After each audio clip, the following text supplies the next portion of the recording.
की इस वीडियो में आप सभी का हार्दिक स्वागत है। आज की इस वीडियो में मैं शेयर करने वाली हूँ अपना पर्सनल सीटेड एग्जाम्स का एक्सपीरियंस, जिससे आप लोगों को जिनका आगे जाके एग्जाम्स है उनको कुछ है हेल्प हो जाए, और जो जो चीजें आप लोगों को इम्पोर्टेंस है वो कौन कौन से पॉइंट्स है जिनको आपको एग्जाम्स के टाइम में क्या करना है, ध्यान रखना है, और जिससे क्या है आपके सीटेड के स्कोर अच्छे हों। और आज के एग्जाम में क्या क्या टॉपिक आए थे, कौन कौन से क्वेश्चन आए थे, वो भी हम लोग डिस्कस करेंगे। तो चलिए फिर स्टार्ट करते हैं। तो यहाँ पर मैंने नोट डाउन कर लिया है, क्योंकि बहुत सारे क्वेश्चन है जो माइंड में आ रहे थे और बहुत सारे क्वेश्चन है जो एक्चुअली मैं भूल भी गई हूँ। तो इसके लिए मैंने जो जो मेरे माइंड में आ रहा था वो मैंने आप लोगों के साथ शेयर करने के लिए यहाँ पर नोट डाउन कर लिया है। तो सबसे पहले मैं अपना एग्जाम्स के डिस्कशन करना चाहूंगी कि उसका स्टार्टिंग कैसे हुआ और उसको कैसे मैंने स्टार्टिंग में क्या क्या करना पड़ता है। तो सबसे पहले जो था एग्जाम सेंटर पर आपको क्या करना है, 9:30 का एग्जाम है तो आप कोशिश करिए कि 8:30 तक आप लोग पहुंच जाइए। और मैं भी 8:30 से बिफोर मैं तो 8 o'clock का ही पहुंच गई थी। और उसके बाद क्या हुआ, आधे घंटे मैंने जो जो अपना रिवीजन था वो सब किया, कुछ कुछ चीज़ें मैं नोट्स वगैरह साथ में ले गई थी। और बाद में जब एग्जाम्स चालू हुआ तो हम लोगों के जो बैग वगैरह लेके गई थी मैं, वो उसके लिए एक अलग से रूम दिया हुआ था, वहाँ पे हम लोगों ने ले जाके सबमिट कर दिया। और मोबाइल वगैरह सब कुछ, सिर्फ मेरे पास एडमिट कार्ड एंड अपना सेल्फ डिक्लेरेशन फॉर्म था और आपका एक आइडेंटिटी प्रूफ यानी आधार कार्ड या पैन कार्ड, जो भी आपको ले जाना है वो ले जाइए। यही आपको साथ में रखना है, ये 3 चीजें। पेन वगैरह आपको चाहिए तो आप ले जा सकते हैं, नहीं तो वहां पर भी मिल रही थी। जहां पर एक्चुअली मेरा एग्जाम सेंटर था वहां पर तो मिल रहा था, बट मैं अपना पेन, आधार कार्ड और सेल्फ डिक्लेरेशन फॉर्म एंड अपना एडमिट कार्ड, ये 4 चीजें ही मैं लेके गई थी। एंड वहां पर क्या होता है, 9:30 को एग्जाम स्टार्ट होता है, बट एग्जाम हॉल जो होता है वो आपको 9:10, 9:15 तक वहां पर क्लोजिंग हो जाती है। तो उसके पहले आप लोग कोशिश करिए कि एनी हाउ आप वहां पर पहुंच जाइए। एंड आपको रूम में एंटर, एग्जाम हॉल में एंटर करने से पहले भी आपको बहुत सारी चेकिंग वगैरह और बहुत सारे प्रोसीजर से गुजरना पड़ता है। देन उसके बाद आपका जो एग्जाम मेन हॉल होता है वहां पर आपको एंट्री मिलती है। तो इस तरह से हुआ। देन 9:30 को क्या हुआ, एग्जाम स्टार्ट हुए और उसमें क्या क्या क्वेश्चन आए हुए थे, किस तरह से आए हुए थे, वो सब चीज़ों पे भी हम लोग डिस्कस करेंगे। देन उसके बाद क्या होता है, आपको कंप्यूटर आपको अलग अलग बनाया रहता है, सबके लिए एक एक स्पेस बनाया रहता है, उस पर आपको बैठा दिया जाता है। देन वहां पर क्या करना होता है, आपको अपना कंप्यूटर वगैरह सबसे पहले चेक कर लेना है कि सब सही चल रहा है कि नहीं, ऑन हो रहा है कि नहीं, क्योंकि बाद में वो सब चीज़ों में बहुत ज़्यादा टाइम लग जाता है। तो इससे पहले ही आप चेक कर लीजिए। एंड फर्स्ट थिंग जो मैं आप लोगों को बताना चाहूँगी कि ऑनलाइन जो है एग्जाम ऑनलाइन हो रहे हैं, कंप्यूटर पे हो रहे हैं, तो आप लोग कंप्यूटर की थोड़ी सी प्रैक्टिस करके जाए, एटलीस्ट बेसिक, कि एग्जाम्स में आप लोगों को प्रॉब्लम ना हो। क्योंकि बहुत सारे लेडीज को मैंने देखा जिनको बिल्कुल भी कंप्यूटर का नॉलेज नहीं था, तो उन लोगों को प्रॉब्लम हो रही थी। इवन राइट क्लिक करने के लिए भी माउस में भी वो कंफर्टेबल नहीं थी, उनको समझ में नहीं आ रहा था, थोड़ा सा भी इधर उधर हो जा रहा था, वो हड़बड़ा जा रही थी। और वहाँ पे जो टीचर थे उनको बुला बुला कर बार बार पूछ रही थी कि सर इसको कैसे करना है, इसको कैसे करना है। तो इन सब चीज़ों को अगर आप लोग भी थोड़ा सा वीक हैं कंप्यूटर में, तो थोड़ा सा एक बार प्रैक्टिस करके जाए। घर में अगर आपको लैपटॉप है या किसी भी तरह से आप थोड़ी सी प्रैक्टिस करके जाए, या तो आप मॉक टेस्ट देके जाए जो ऑनलाइन सीटेट की वेबसाइट पर अवेलेबल है। इवन मैंने अपने चैनल पे भी शेयर किया है कि ऑनलाइन एग्जाम कैसे देते हैं, जैसे जैसे वहां पर रहता है मॉक टेस्ट में, सेम उसी तरह से आपको वहां पर भी ओपन होता है पेज। तो हम लोग डिस्कस करेंगे अभी कि एग्जाम में क्या क्या आया था। तो सीडीपी में आपको एनईपी 2020 से क्वेश्चन आया हुआ था, एंड एनसीएफ 2005 से क्वेश्चन आया हुआ था, एंड वाइगोत्स्की से एंड पियाजे से रिलेटेड क्वेश्चन यहाँ पर सीडीपी में आया हुआ था।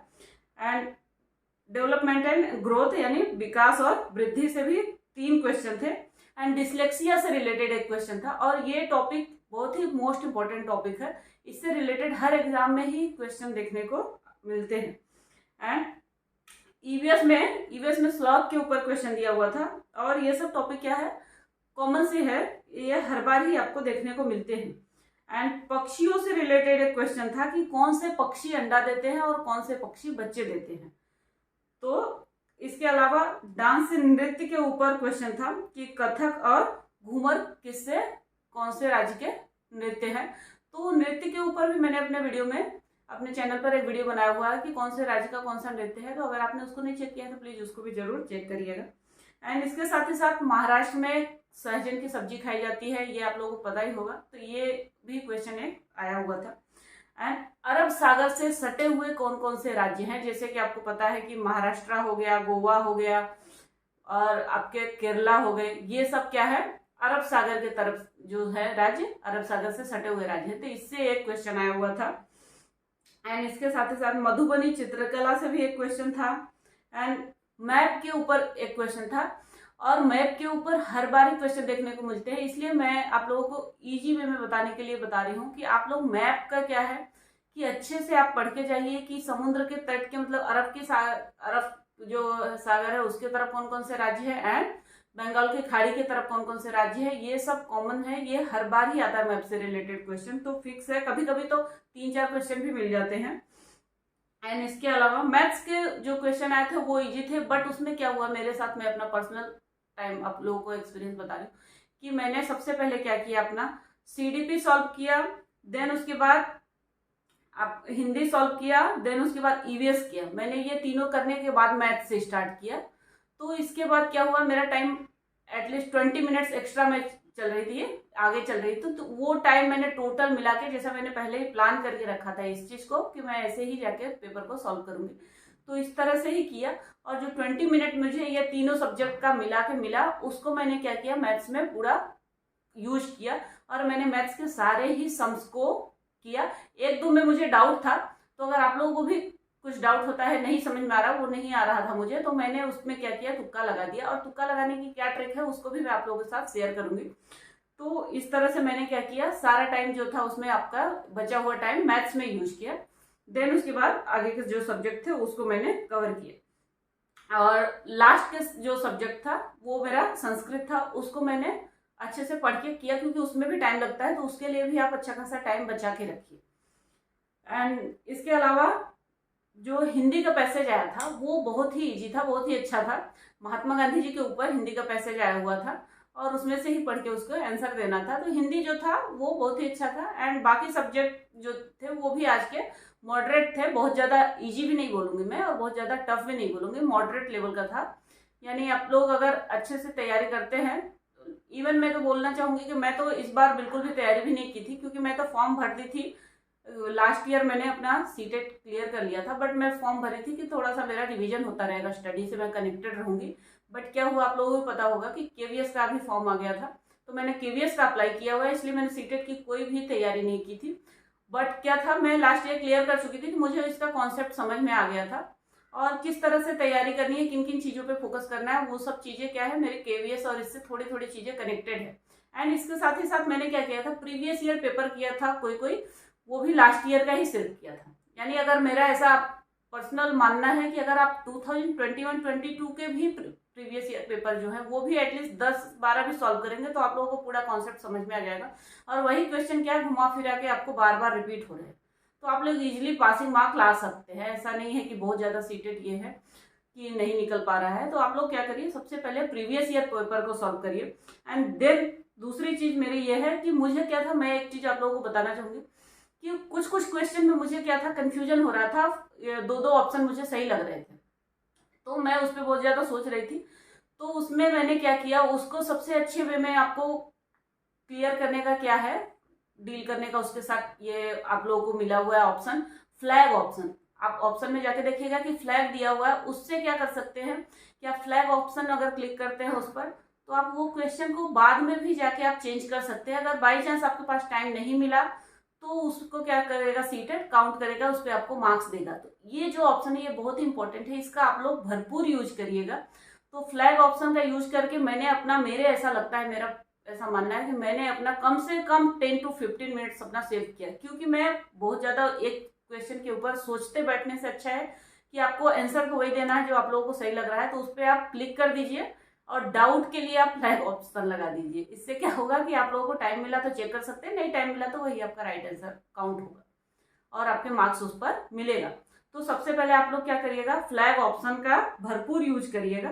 एंड देन टाइम का भी आप लोग ध्यान रखिएगा, क्योंकि मैंने नोटिस किया कि मेरे पास में जो एक लेडीज बैठी हुई थी, उनको टाइम का मालूम ही नहीं पड़ा, उनको पता ही नहीं चल रहा था कि ऊपर टाइम चल रहा है, और उनका पेपर क्या हुआ, टाइम खत्म हो गया, और एक सब्जेक्ट के लास्ट सब्जेक्ट जो था उसके कम से कम 15-20 क्वेश्चन उनके बता रही थी वो कि छूट गए, क्योंकि उनको टाइम मालूम ही नहीं पड़ा। बाद में उन्होंने डिस्कस किया कि मैं तो टाइम का मुझे मालूम ही नहीं पड़ा, और वो घड़ी वगैरह भी नहीं लगा के गई थी। तो मेरा ऐसा सजेशन है कि फर्स्ट अगर आप लोगों को कंफ्यूजन है कंप्यूटर का, थोड़ा अगर नॉलेज है, तो आप टाइम का क्या करिए, ध्यान रखिए।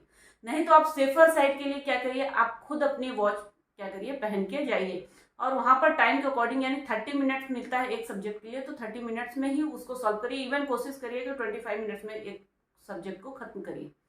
तो ये आप लोग गलती मत करिएगा, क्योंकि इस तरह की गलती मैंने देखी तो मुझे ऐसा लगा कि आप लोगों के साथ शेयर करना चाहिए कि टाइम का आप लोग बहुत ही ध्यान रखिएगा और टाइम के अकॉर्डिंग भी पेपर को सॉल्व करेंगे तो बहुत इजीली सॉल्व हो जाएगा। एंड PYQ जो है आप एटलीस्ट लास्ट ईयर के जो है सारे वो आप सॉल्व करके जाइए। अगर आप लोगों को वो आप लोगों के पास है तो आप लोग अपने पास से कर सकते हैं उसको सॉल्व, अदरवाइज आप लोग कमेंट बॉक्स में कमेंट करिएगा। तो मैं सारे ही लास्ट ईयर के PYQ जो है अपने चैनल पर अपलोड कर रही हूँ, तो आप लोग किस डेट के पेंडिंग रह गए हैं उसके भी मैं आप लोगों को डाल दूंगी। एंड देन लास्ट चीज मैं बताना चाहूंगी कि तुक्का, अगर आपको कोई भी कंफ्यूजन है जिसका बिल्कुल भी आप लोगों को आइडिया नहीं, जो क्वेश्चन का, सपोज मैथ्स में मेरे साथ कुछ कुछ हुआ ऐसा, इवन संस्कृत में भी कुछ कुछ क्वेश्चन हुए, तो जिसके लिए मैं बिल्कुल भी मुझे उसका आइडिया नहीं था, उसको मैंने क्या किया, तुक्का लगा दिया। और तुक्का ऐसा नहीं है मैं किसी क्वेश्चन पे 1 पे लगा रही हूँ या किसी पे 2 पे, नहीं। उसका ट्रिक ये है कि अगर आप 1 2 3 4 में से ऑप्शन चुनते हैं तो एक ही ऑप्शन चुनिए। सपोज आप 3 चुन रहे हैं तो सारे ही जिसपे आप नहीं श्योर है उस पर 3 नंबर पे ही लगाइए या 2 नंबर पे ही लगाइए। ये ट्रिक अगर आप यूज करते हैं तो आप लोगों को बहुत अच्छी हेल्प होगी।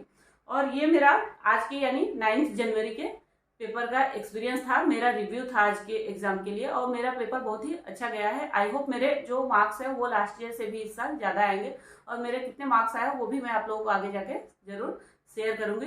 तो आई होप आप लोगों को वीडियो पसंद है। वीडियो पसंद है तो please like share and subscribe करना ना भूलें। तो चलिए फिर मिलते हैं नेक्स्ट वीडियो में। Thank you for watching this video.